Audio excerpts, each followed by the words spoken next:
গীতা জ্ঞান, গীতা ষোড়শ অধ্যায়, দৈবাসুর সম্পদ বিভাগ যোগ, শ্লোক সংখ্যা 8।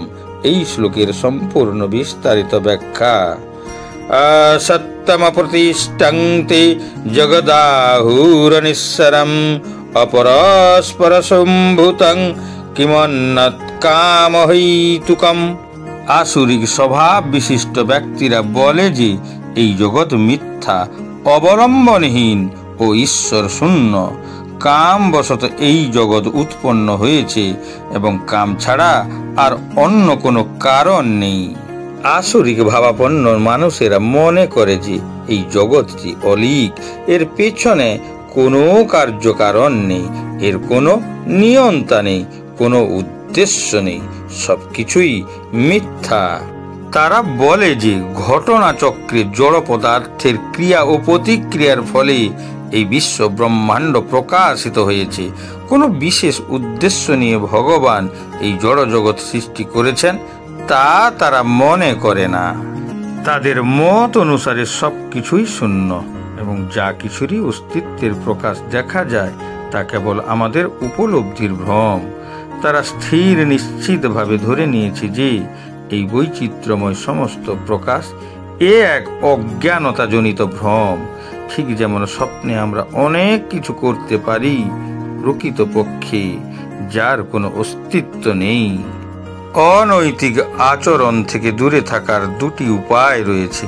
প্রথম উপায় হলো আত্মশক্তি ব্যবহার করে অধর্ম থেকে দূরে থাকা। দ্বিতীয়টি হলো ঈশ্বর ভীতির কারণে পাপ কাজ থেকে দূরে থাকা।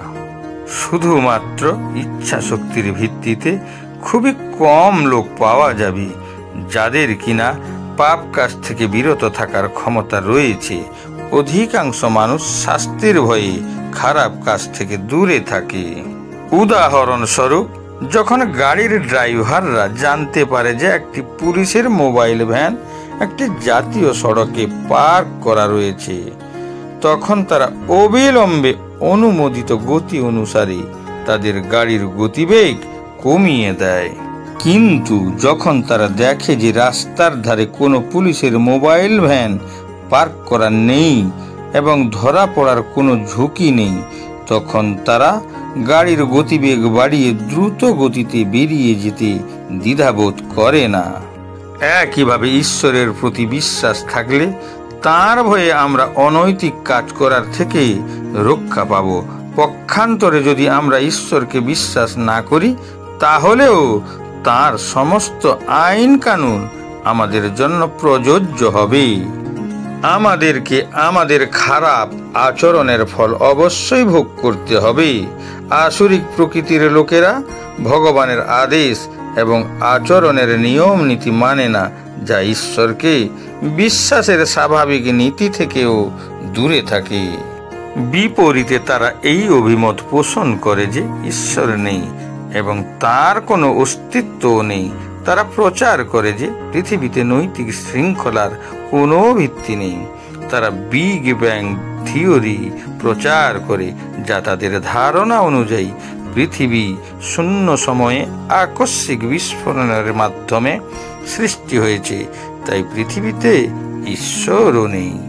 এই ধরনের নীতিগুলি তাদের অনুশোচনা বা কোনো পরিণতির ভয় ছাড়াই করে থাকে। তারা প্রকৃতি সৃষ্টিকে কামক প্রবৃত্তির সাথে জড়িয়ে দেখে।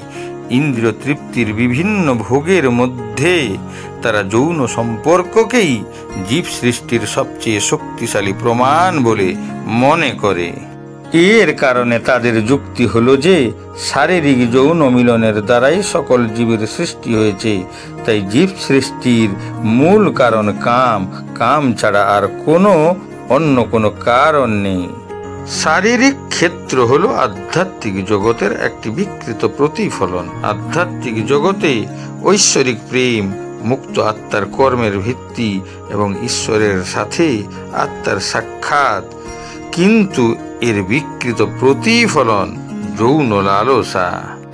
বস্তুবাদে জড়িত আত্মার চেতনাকে প্রাধান্য দেয়, বিশেষ করে যারা রজোগুণের দ্বারা প্রভাবিত। সুতরাং আসরিক প্রভাবের লোকেরা আনন্দ ও ইন্দ্রিয়জাত সুখের জীবনকে মানব জীবনের প্রকৃত উদ্দেশ্য হিসেবে বিবেচিত করে থাকে, যা ঈশ্বরের উপস্থিতি তাদের কাছে গৌণ।